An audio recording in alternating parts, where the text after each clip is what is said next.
la paix du Seigneur nous soit échue en partage. Bienvenue à Wake Up.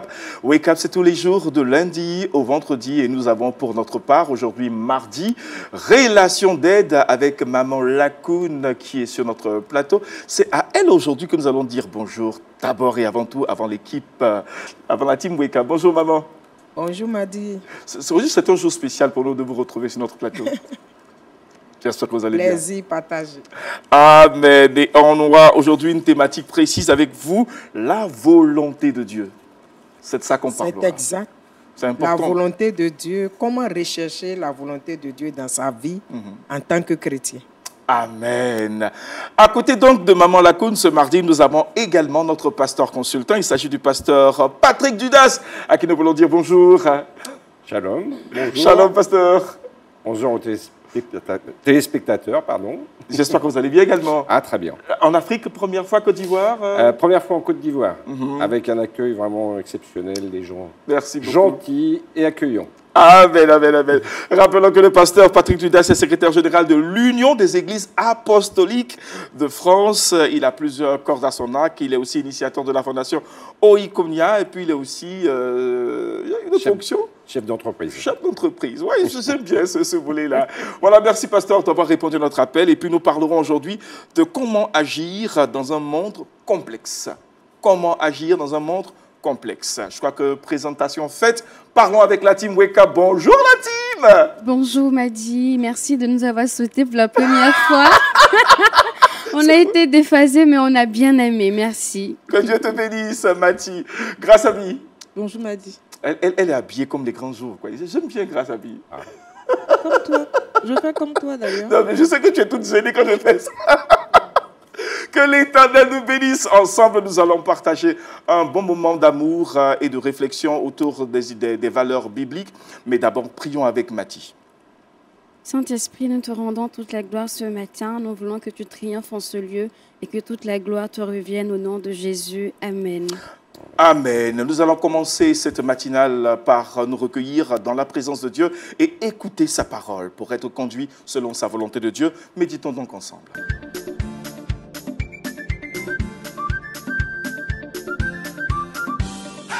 La méditation donc va porter sur la thématique que j'ai citée tantôt en entame de notre émission, comment agir dans un monde complexe avec le pasteur Patrick Dudas.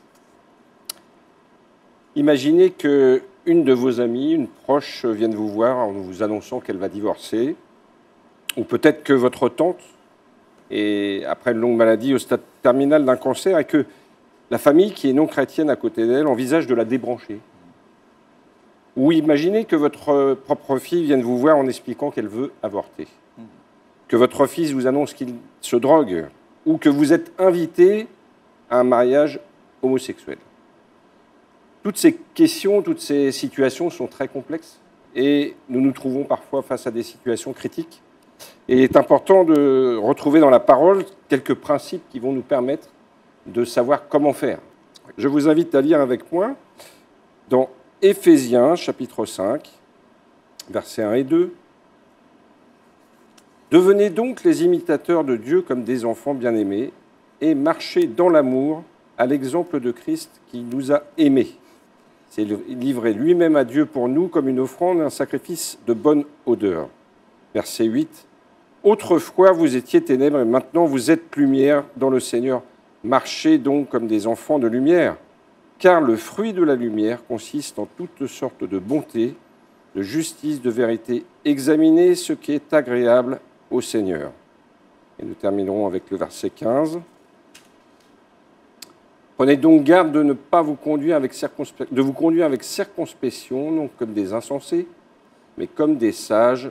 Rachetez le temps, car les jours sont mauvais. C'est pourquoi ne soyez pas inconsidérés, mais comprenez quelle est la volonté du Seigneur. » Amen. Alors, comment faire? Dans le texte que nous avons lu, nous allons trouver trois mots-clés, trois principes qui régissent aussi la vie de Christ. Et je voudrais, pour cela, donner une petite image. Imaginez un triangle dans lequel nous avons trois pointes et nous allons mettre à chaque pointe, affecter quelque chose. D'un côté, l'amour, de l'autre, la lumière et enfin la sagesse. Et nous arriverons à la conclusion, je l'espère, que dans ce triangle, le chrétien doit se trouver à l'intérieur. Alors, marcher dans l'amour, c'est le premier sujet qui est abordé, et c'est ce que nous avons vu dans ce verset 2. Vivez dans l'amour en suivant l'exemple de Christ. Vous le connaissez, ce grand commandement de Jésus, aimer son prochain comme soi-même, et l'aimer de tout son cœur. C'est une vertu cardinale, une des pointes de notre triangle. Mais il y a un piège. Peut-être qu'en appliquant l'amour à tout prix, on va penser être capable de bien agir. Mais quelqu'un qui, lui, commet l'adultère, peut le faire au nom de l'amour, n'est-ce pas? Est-ce le vrai amour selon Dieu? Bien sûr que non. C'est un amour tronqué, un amour égoïste, et ce n'est pas biblique. Certains comportements, comme la justification de l'euthanasie, sur le seul critère de l'amour, peuvent nous amener à dire « mais nous allons abréger ses souffrances ». Et on se justifie en disant que celui qui pense le contraire n'est pas quelqu'un qui aime la personne. Mais le vrai critère de l'amour doit être aussi conforme à l'amour de Dieu et donc de sa parole. Nous allons donc devoir croiser ce premier critère de l'amour avec un second critère qui est celui de la lumière. Marcher dans la lumière. Le texte que nous avons lu revient sur ce terme et le met en contraste avec les ténèbres. Autrefois, verset 8, vous étiez ténèbres, maintenant vous êtes lumière. Verset 10, conduisez-vous comme des enfants de lumière. Il nous faut donc d'abord chercher à être éclairés par la parole, car elle contient tant de situations vécues, tant de conseils, tant de recommandations que nous ne sommes pas complètement démunis. Est-ce que nos actes aussi et nos paroles prononcées dans des situations extrêmes sont entendables par nos frères, nos sœurs chrétiens?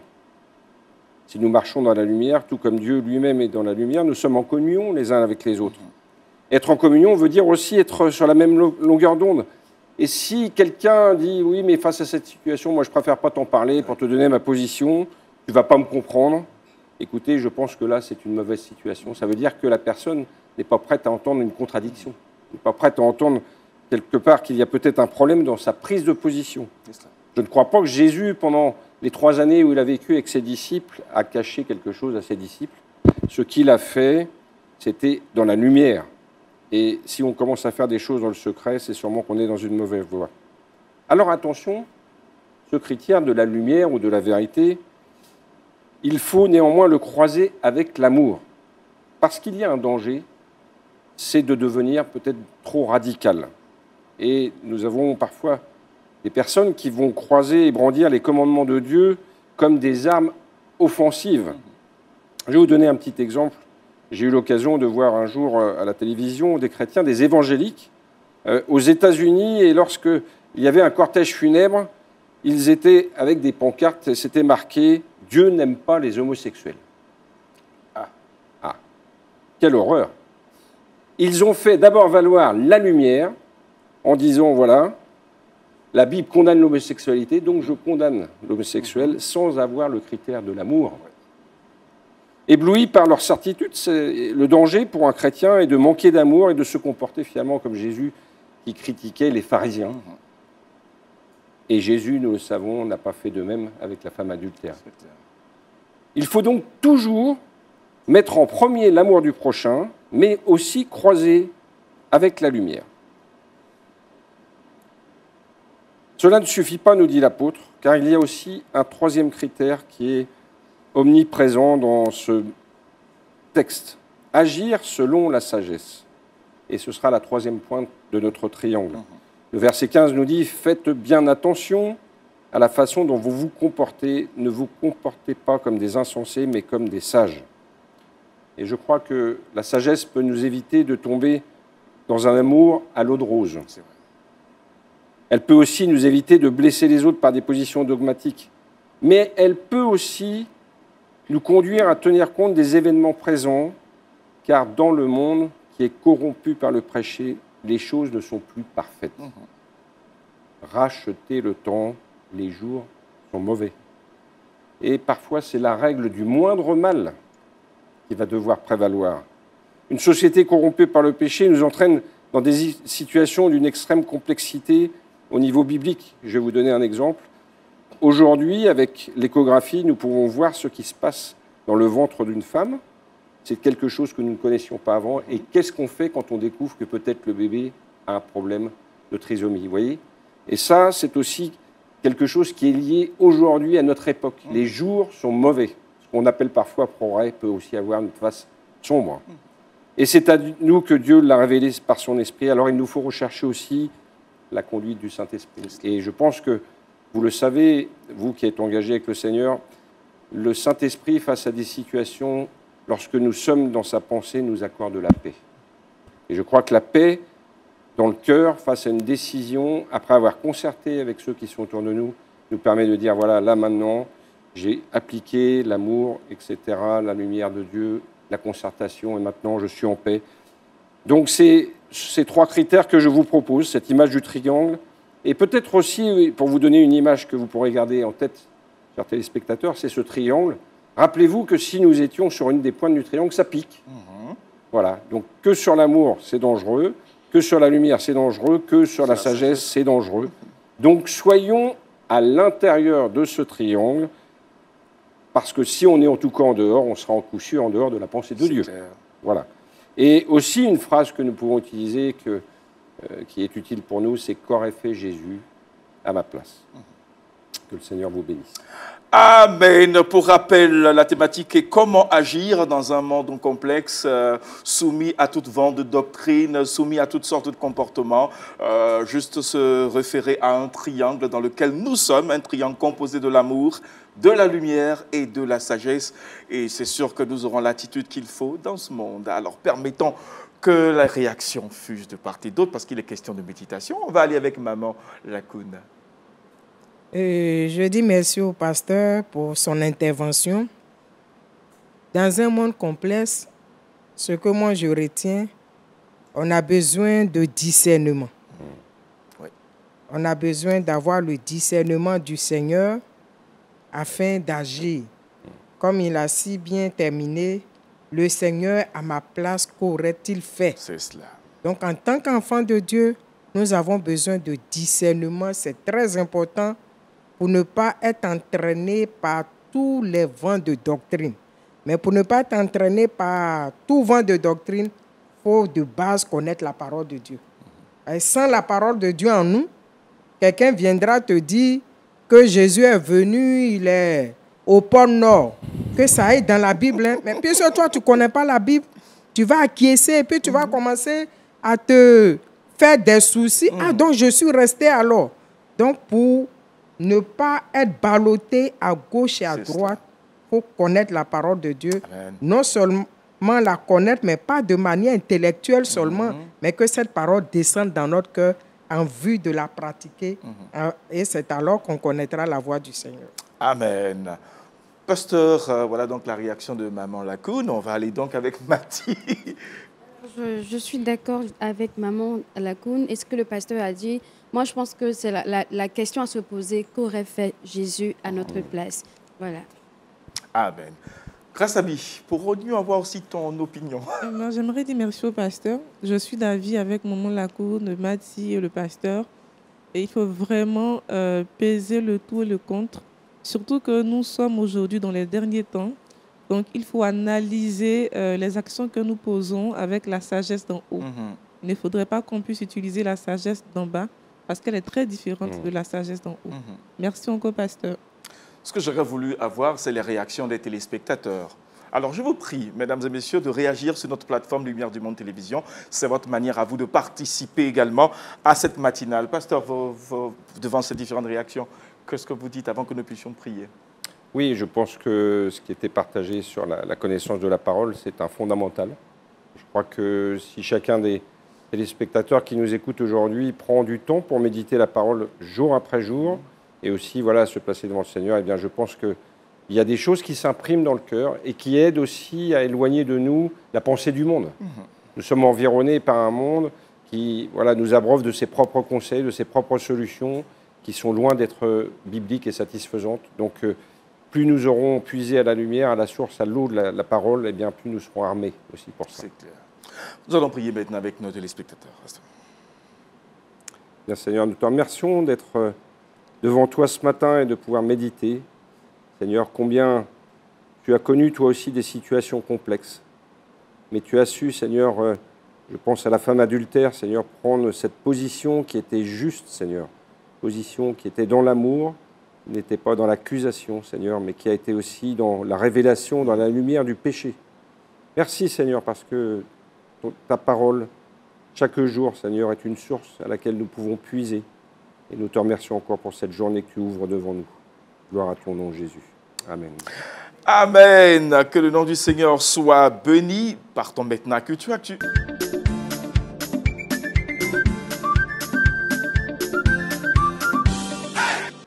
Culture Actu, nous parlons de Natsin. Natsin, l'aviation au service de l'Évangile avec Rassabi. Et merci Madi. Ce matin, nous allons évoquer l'histoire bouleversante de Natsin, un évangéliste, missionnaire, je dirais chrétien, serviteur de Dieu, né un 30 août 1923. Et cet homme découvrit très tôt sa passion pour l'aviation.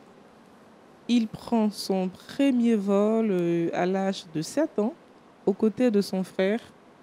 Et plus tard, au fil de sa jeunesse, il se fera, je dirais, pilote dans l'armée américaine. En 1948, après son mariage avec Marjorie et Faris, Natsin va s'installer finalement en Équateur et là, un rêve va naître. Celui d'atteindre un peuple qui est oublié, qui vit dans l'isolement par l'Évangile, et c'est le peuple Oka.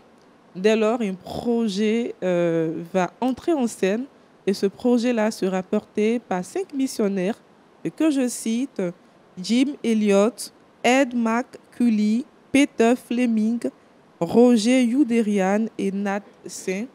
Et ces hommes vont décider de rencontrer ces peuples au moyen de la voie aérienne. Et ces personnes-là vont offrir des offrandes à partir de leur avion. Et ce projet connut un franc succès, mais ce rêve ne tient pas. Ce rêve s'est arrêté. Ce rêve a été brisé. Ce rêve a été viré en cauchemar. Et 8 janvier 1956, ces 5 missionnaires seront attaqués, tués par une tribu armée de lances, et leur mort bouleversante va surprendre le monde chrétien, et l'annonce de leur mort va faire la une des journaux, et avec beaucoup d'interrogations, beaucoup de questionnements. Mais cette histoire ne va pas s'arrêter là. Elle n'est pas que triste. Je dis pourquoi? Parce que ce sacrifice ne sera pas vain. Après leur mort, la sœur de Nat Saint, Rachel Saint, va continuer l'œuvre missionnaire. Et la chose qui a été surprenante, c'est que plusieurs personnes se sont converties, des personnes qui étaient les bourreaux. Parmi tous ceux qui avaient assassiné ces 5 missionnaires, il y a eu beaucoup de conversions, et beaucoup de vies sont venues à Jésus-Christ de Nazareth, et la lumière est entrée dans cette partie de l'Équateur. Et je peux le dire que rien n'arrive au hasard. Et je pense qu'on peut ne pas comprendre la volonté de Dieu. Dieu, il est souverain, mais Dieu, il a sa toute force, il a sa toute puissance. Dieu a ses règles, il a ses lois.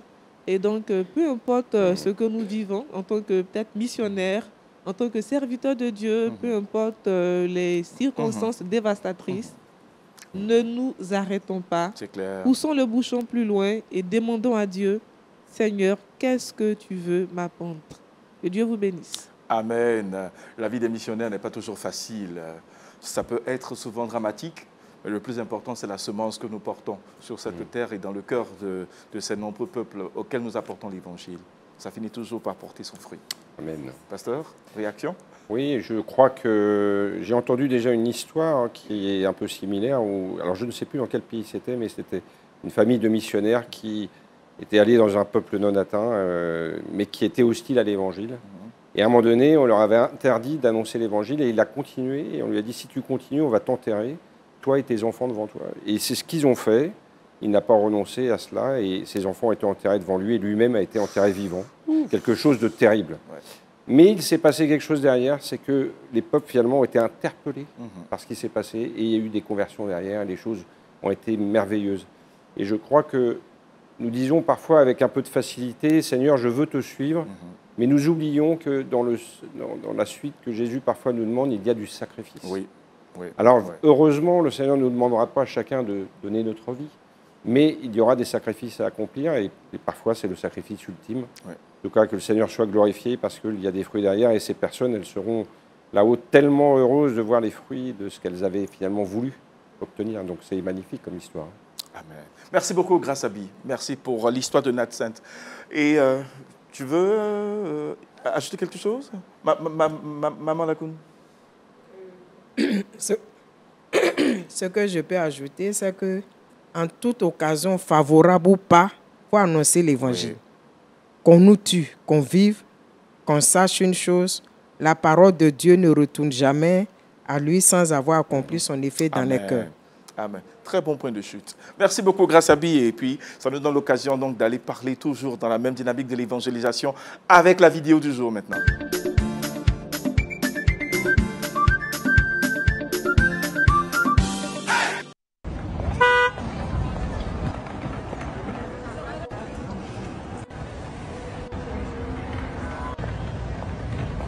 À un moment donné, Dieu te demandera des comptes. Qu'as-tu fait de la beauté que Dieu t'aura donnée? Qu'auras-tu fait de cette jolibilité que Dieu t'aura donnée? Qu'auras-tu fait de ce beau corps musclé que Dieu t'aura donné? Qu'auras-tu fait de ce temps que Dieu t'a donné? C'est le temps maintenant pour toi de recevoir le Christ et qu'avec ce temps qu'il te donne, de le servir et d'aller vers d'autres jeunes.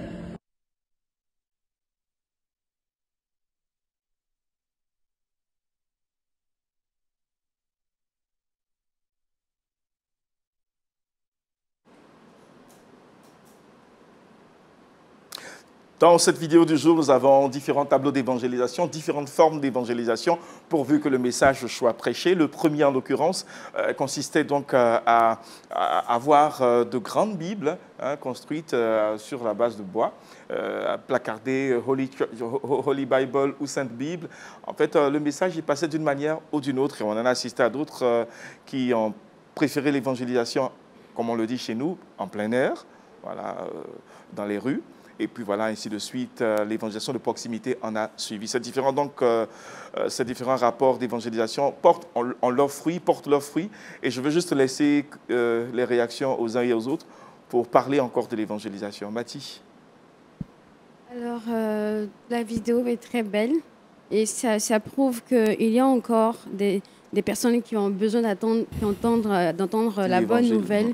Et donc, nous serons partout, au coin des rues, partout dans les métros, partout, là où même dans les champs pour évangéliser, parce que c'est la mission que le Seigneur nous a donnée avant de partir. Et moi, j'ai aimé ce côté glamour. La première vidéo d'évangélisation, on a vu une grande Bible qui passait.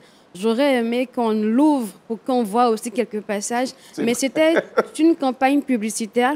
Mais c'est-à-dire, ils sont allés évangéliser, mais ils ont en profité, vu que ça parlait du corps. Vous avez remarqué qu'elle parlait du corps, de la beauté. Et la femme qui tenait la Bible, grande, voilà, était vraiment bien habillée. Enfin, elle était très belle. On parle du glamour, etc. Ils ont voulu utiliser cela comme modèle de publicité. Et avant de commencer l'évangélisation, donc ils ont fait passer la Bible, histoire de pouvoir attirer les regards. Et vraiment, et c'est après qu'ils ont commencé l'évangélisation qui était axée sur la beauté et le corps. Et c'est important, vraiment, j'aime quand, dans la deuxième vidéo, on voit des jeunes qui ont des guitares, des instruments de musique pour annoncer l'évangile. À partir de la musique. Oui, à partir de la musique. Il y a tellement de moyens pour le faire, ça dépend de comment on organise cela. Mais l'essentiel, c'est que Christ est annoncé aux nations. Et ça touche tous les secteurs d'activité, les couches sociales, qu'on soit styliste, qu'on soit tout, tout le monde a besoin d'entendre la parole de Dieu parce que Christ est là pour les cœurs, pas pour l'apparence seulement. Donc, moi, ça m'a beaucoup plu Et chacun d'entre nous, si vous aussi, vous passez une vidéo, vous passez à une évangélisation, que vous avez des idées aussi, vous pouvez nous taguer sous vos vidéos. On pourra aussi la publier. Moi, j'ai bien aimé la technique visuelle sur la vidéo, celle de la Bible. C'est vraiment parlant. Et cette dame a parlé du corps.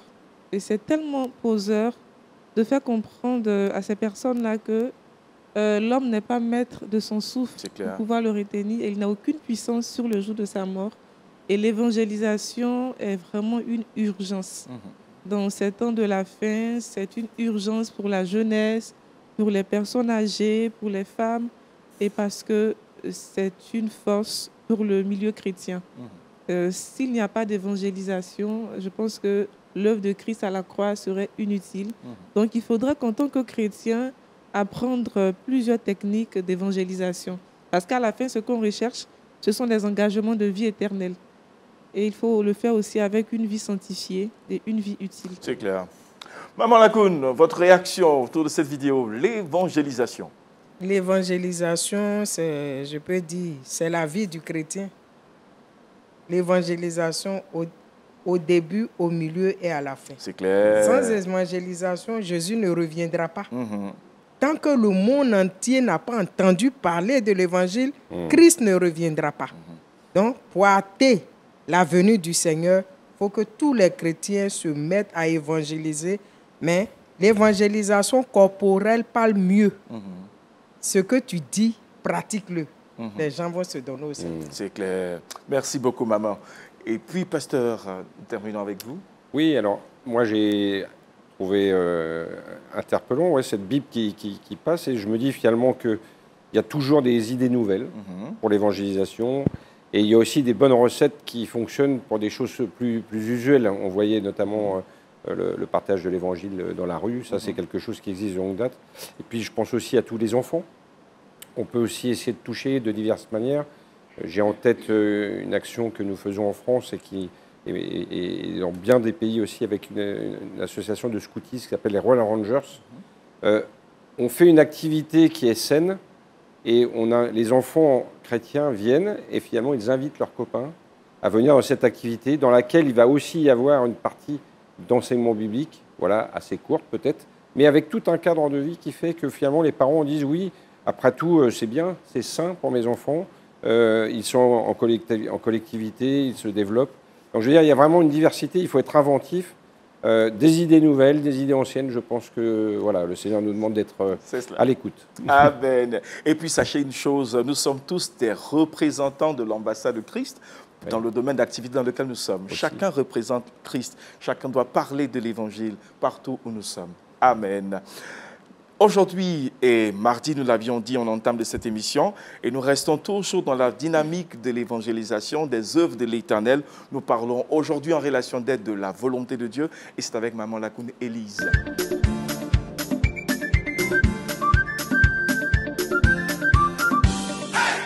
Et bonjour, amis de Wake Up. Ce matin, nous allons aborder un thème. Tout le monde parle de la volonté de Dieu. Et on va voir ce que c'est que la volonté de Dieu, selon moi. Parce que plusieurs orateurs, la parole de Dieu est tellement vaste que chacun a sa compréhension. La volonté de Dieu, c'est d'abord en définition basique, je peux dire, la volonté de Dieu, c'est ce que Dieu veut. Oui, c'est clair. C'est bien dit. Nos réussites et nos échecs sont en rapport avec la volonté de Dieu. Quand on ne connaît pas le Seigneur, on ne connaît pas la volonté de Dieu. On fait sa propre volonté et souvent dirigé par le diable. Ça, quand on ne connaît pas le Seigneur, quand tu ne connais pas Dieu, tu ne peux pas connaître sa volonté. Et on fait notre propre volonté quand on ne connaît pas Dieu. Et souvent, on est souvent dirigé par le diable qui est notre maître. Ça peut paraître fort, mais c'est une réalité. Rechercher la volonté de Dieu en tant que chrétien est un signe de maturité. Comment connaître la volonté de Dieu? Pour connaître la volonté de Dieu, il faut avoir une intelligence renouvelée qui consiste à lire la Bible et à la mettre en pratique. Ça, c'est l'un des premiers points. On va voir les sources de la volonté de Dieu.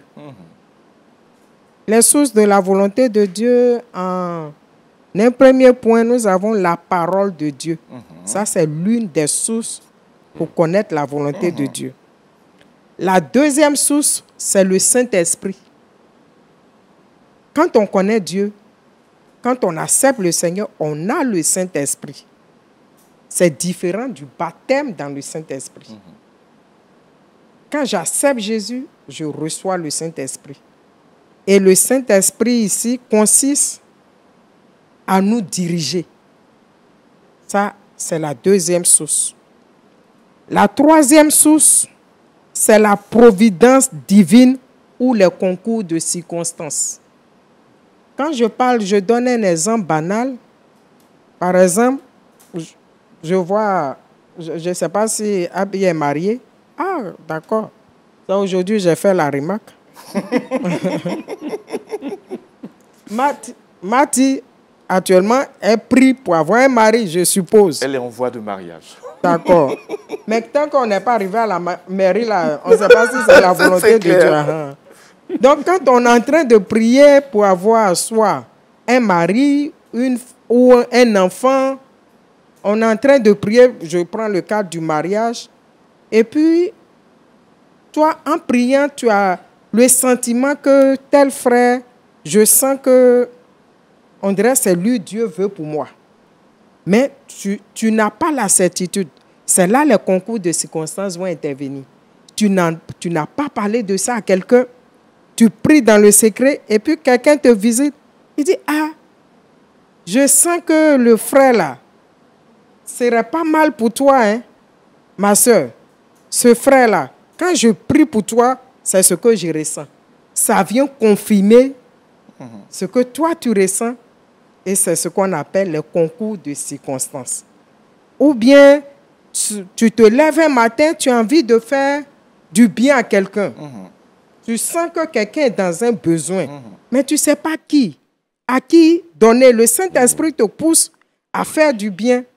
Et tu es là, tu es dans ta maison, tu demandes, mais Seigneur, que faire? Je veux faire du bien à quelqu'un.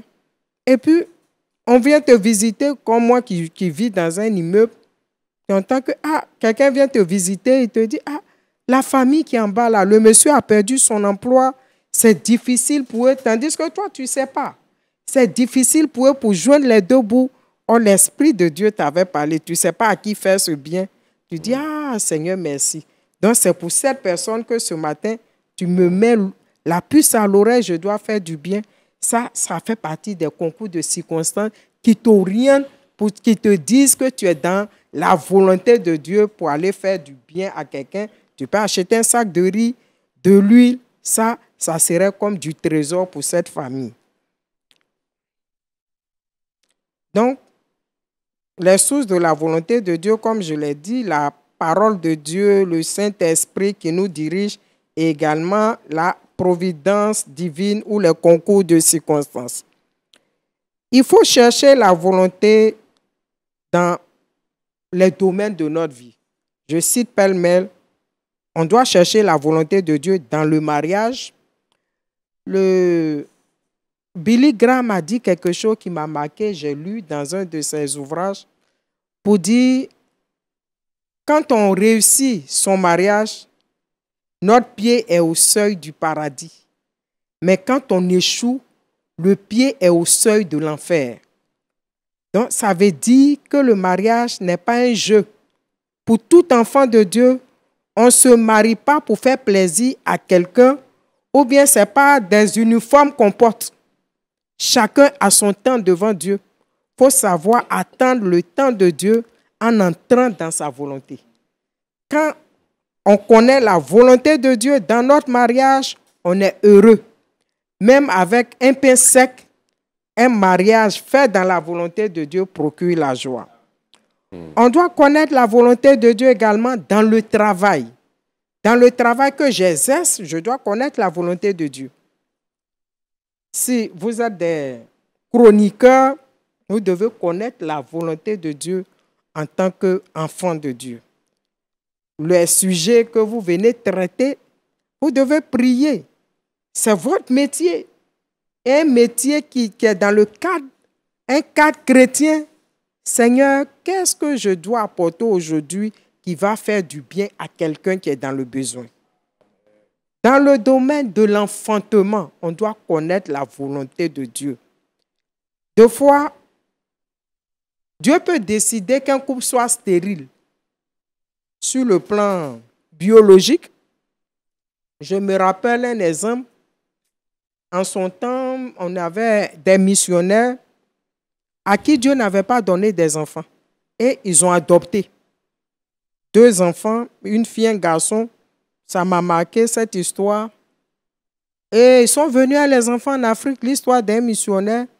Les enfants ont grandi, mais qui vivaient comme ils voulaient.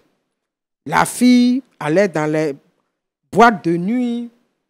Elle avait une vie de débauche et le garçon se droguait. Donc, leur mission les a ramenés dans leur pays initial pour dire, revenez, convertissez vos enfants d'abord avant de retourner en mission. Parce que la Bible dit, celui qui ne prend pas soin de sa propre maison est pire qu'un infidèle, qui ne prétend même pas diriger un peuple. Donc, c'est pour dire la volonté de Dieu est tellement cruciale dans la vie d'un être humain. S'ils avaient accepté leurs propres conditions que Dieu leur a soumises, en restant, ils seraient aujourd'hui toujours dans le ministère. Mais ce qu'on aurait appris après, c'est qu'après, ils sont allés faire des recherches. Ils ont compris que les enfants adoptés, les parents, la mère de la fille était une prostituée. Le garçon avait un père très drogué. C'était dans leur gène. Mais souvent, à cause des gens, on veut faire comme les autres. Il faut que j'ai des enfants. Mais on peut ne pas avoir des enfants biologiques, mais avoir plein d'enfants spirituels. Et c'est les enfants spirituels qui nous restent dans l'au-delà, après notre mort. C'est notre couronnement. Les enfants biologiques, ça s'arrête au cimetière si on ne connaît pas Jésus. On ne se reverra plus. Alors que l'enfant spirituel que j'ai eu, celui que j'ai eu dans le Seigneur est un couronnement pour moi, un jour dans le royaume des cieux. Donc, dans l'enfantement, quand on est enfant de Dieu, on doit chercher la volonté de Dieu. Je vais vers la fin. Ah, il me regarde. Quand on connaît la volonté de Dieu, on sait attendre l'heure de Dieu. On sait attendre l'heure de Dieu. Même le Seigneur a demandé la volonté de Dieu dans le jardin de Gethsémani. En conclusion, connaître la volonté de Dieu nous conduit à l'exaucement des soupirs intérieurs du cœur et permet à la gloire de Dieu de se manifester dans notre vie. Que Dieu nous bénisse. Amen. Nous avons fini avec maman Élise pour son exposé. On va juste demander la contribution du pasteur. Oui, j'ai beaucoup apprécié l'intervention de maman Élise. La volonté de Dieu, c'est un thème qui touche, je pense, les choses essentielles de notre vie. Vous en avez cité quelques-unes. Je pense même que pour les plus jeunes qui pourraient nous regarder, je dirais que déjà, les études et le travail sont aussi des choses importantes que nous pouvons mettre dans les mains du Seigneur et rechercher aussi sa volonté, parce que ça va conditionner aussi notre avenir. Donc voilà, c'est un sujet très important. Amen. Merci beaucoup, pasteur. Maman Élise, merci beaucoup. Que l'Éternel vous bénisse. Et on va penser un peu plus à toujours demeurer dans la volonté de Dieu dans tout ce qu'on entreprend. Amen. Sur ce, pour vous accompagner, maman, un bon trick-box pour vous. Nous allons donc au trick-box.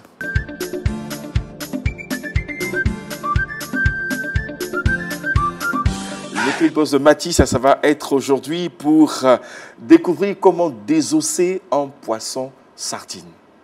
Exactement, m'a dit. Ça te fait... Ça te parle? Oh, ça me parle, ça me parle. J'aime bien le poisson, ça me parle. Oui, je te connais. Merci beaucoup, Madi. Ce matin, les amis, nous parlons de comment désosser un poisson sardine. Alors, la sardine, on l'aime bien pour son goût particulier, assez doux. Et bon, généralement, quand ça vient dans notre cuisine, c'est déjà dans une boîte de conserve. Et quand on ouvre la conserve, ben, on remarque que le poisson n'a ni tête ni queue.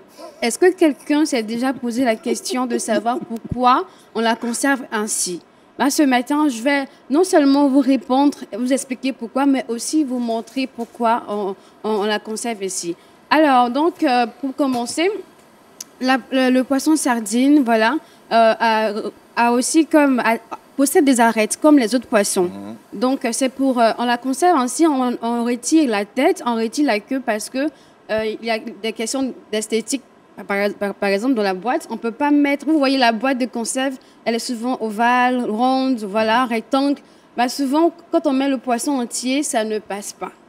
Mais pour une question d'esthétique, il faut découper la tête et la queue. Mais il n'y a pas que ça. En réalité, c'est le procédé pour pouvoir retirer l'arête du poisson. Et ce matin, moi, je vous montre comment désosser ce poisson si vous l'avez à la maison, parce qu'on ne consomme pas forcément la sardine dans une boîte de conserve, mais clair. On peut aussi l'avoir dans le commerce, le marché. Ben, on peut acheter soi-même et puis venir en préparer à la maison. Donc, si vous achetez le poisson sardine que vous avez chez vous, que vous voulez la cuisiner, du moins la sardine, il va vous falloir avoir une paire de ciseaux ou du couteau. Et vous allez passer par 2 étapes.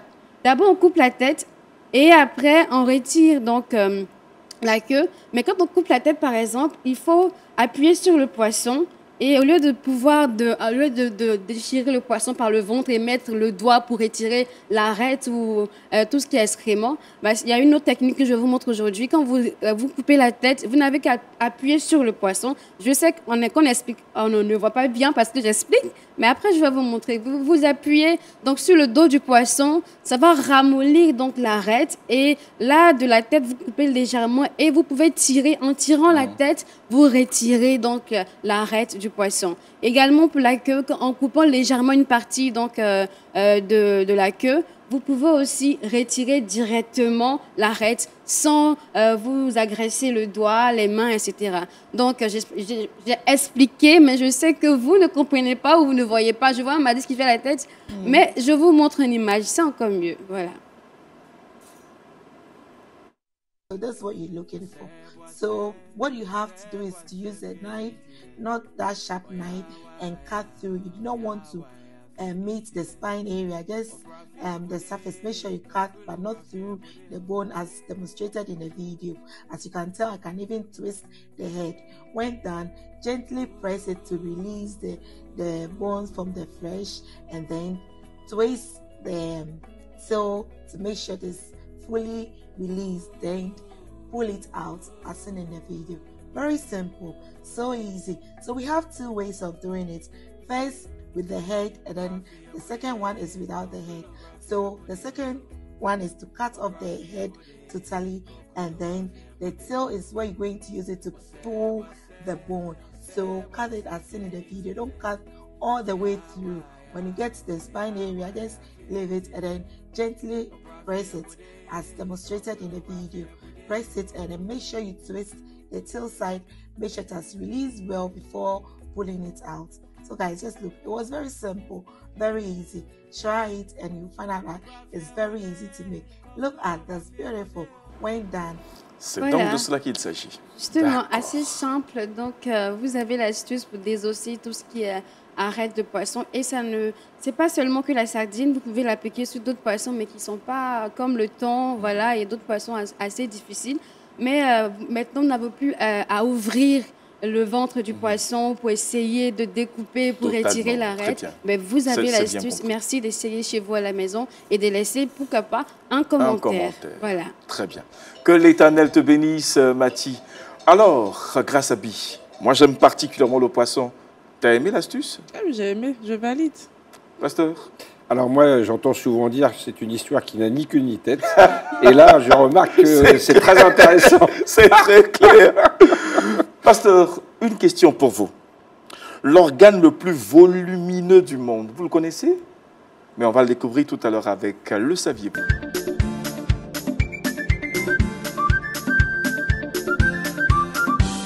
l'organe le plus volumineux du corps humain. C'est cela. Merci, Très Madi. Dans le grand théâtre de notre corps, où chaque organe joue son rôle, la peau tient la scène en majesté. La peau n'est pas seulement une enveloppe protectrice, mais elle est aussi l'organe le plus volumineux du corps humain. Et pourquoi? Tout simplement parce que la peau s'étend de 1,5 à 2 mètres carrés et peut peser entre 2 à 4 kilogrammes. Et c'est une enveloppe qui permet de nous protéger des tensions extérieures, de tout ce qui est agression extérieure. Et en regardant ce détail, la crainte nous anime. Et cette crainte-là doit être pour l'Éternel, celui qui nous a créés, parce qu'il sait tout, il fait tout. Que Dieu vous bénisse. On va laisser donc le pasteur... Le point de chute là, est très pastoral. Pasteur, comment vous réagissez? Voilà, je ne vais pas arriver à sortir forcément... Non, la peau, c'est notre contact avec l'extérieur. Donc, c'est aussi peut-être à trouver dans notre vie chrétienne. Voilà, qu'est-ce qui est en contact avec l'extérieur dans nos vies. Et soyons vigilants de nos contacts avec l'extérieur. Voilà, pour aussi être protégés. Et comme on l'a dit, voilà, la peau est très importante. Amen. Merci beaucoup, grâce à Bi. Maman Élise, la peau, on parle de la peau, l'organe humain le plus volumineux.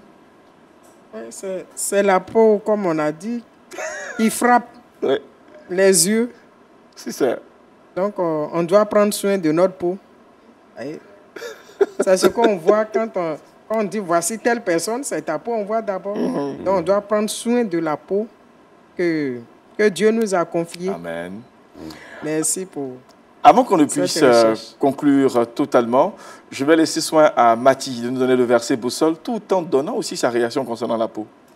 Bien, protégeons notre peau. Je m'attendais à ça plus ou moins. Merci beaucoup. On apprend vraiment avec toi. Merci pour ta rubrique. Et concernant le verset boussole, ce matin, nous allons tout droit dans Éphésiens 5, le verset 17, qui nous dit « C'est pourquoi ne soyez pas inconsidérés, mais comprenez quelle est la volonté du Seigneur. » L'amour, la lumière, la sagesse sont donc le triptyque qui doit permettre que nous puissions être équipés pour savoir comment agir dans un monde aussi complexe. Mesdames et messieurs, chers téléspectateurs de Lumière du Monde Télévision, bonne suite et fin de programme sur notre antenne. Nous vous disons donc au revoir et à la semaine prochaine. Shalom chez vous.